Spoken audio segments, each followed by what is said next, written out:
Essula 42.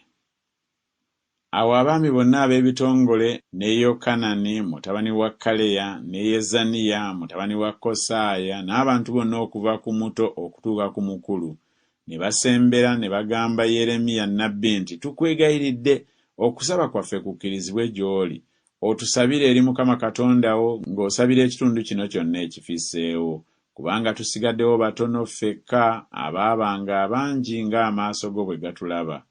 Mukama Katonda waatulaga ekkubo eritugwanira okutambuliramu n'ekigambo ekitugwanira okukola. Awo Yeremiya nnabbi n'abagamba nti, mbawulidde. Laba, n'asaba Mukama Katonda wammwe ng'ebigambo byammwe bwe biri. Kale olulituuka kyonna Mukama ky'alibaddamu ndikibabuulira, siribakisa kigambo kyonna. Awo ne bagamba Yeremiya nti, Mukama aba omujulirwa ow'amazima omwesigwa mu ffe, bwe tutalikola ng'ekigambo kyonna bwe kiriba, Mukama Katonda wo ky'alikutuma gye tuli. Obanga kirungi obanga kibi, tuligondera eddoboozi lya Mukama Katonda waffe gye tukutuma, tulyoke tubenga bulungi bwe tugondera eddoboozi lya Mukama Katonda waffe.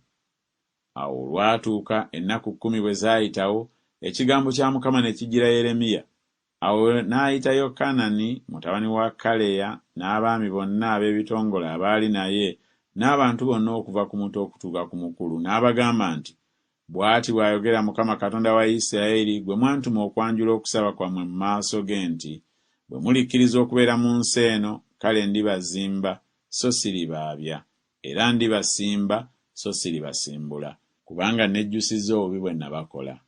Temutya kabaka w'e Babulooni gwe mutya, temumutya, bw'ayogera Mukama, kubanga nze ndi wamu nammwe okubalokola n'okubawonya mu mukono gwe, era ndibawa okusaasirwa, abasaasire, era abazzeeyo mu nsi yammwe. Naye bwe munaagamba nti tetugenda kutuula mu nsi eno, ne mutagondera ddoboozi lya Mukama Katonda wammwe nga mwogera nti, nedda, naye tuligenda mu nsi y'e Misiri gye tutalirabira ntalo, so tetuliwulira ddoboozi lya kkondeere, so tetulirumwa njala olw'emmere, n'eyo gye tulituula. Kale nno muwulire ekigambo kya Mukama, mmwe abafisseewo ku Yuda. Bw'ati bw'ayogera Mukama w'eggye, Katonda wa Isirayiri nti, bwe mulikakasa amaaso gammwe ddala okuyingira mu Misiri, ne mugenda okubeera omwo, kale olulituuka, ekitala kye mutya kiribakwatira eyo mu nsi y'e Misiri, n'enjala gye mutidde eribacocera eyo mu Misiri, era eyo gye mulifiira.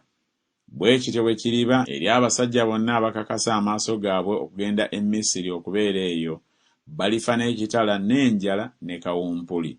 So tewaliba ku bo abalifikkawo newaakubadde okuwona obubi bwe ndibaleetako.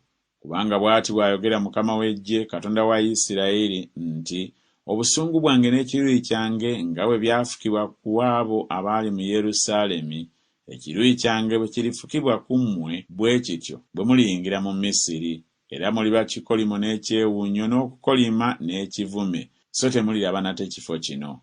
Mukama ayogedde ku mmwe, ayi ekitundu ekifisseewo ku Yuda nti, temugenda mu Misiri. Mutegeere ddala nga leero nze mbadde mujulirwa gye muli. Kubanga mukoze emmeeme zammwe mmwe eby'obukuusa, kubanga mwantuma eri Mukama Katonda wammwe nga mwogera nti, tusabire eri Mukama Katonda waffe, era nga byonna bwe biriba Mukama Katonda waffe by'alyogera, tubuulire bw'otyo naffe tulibikola.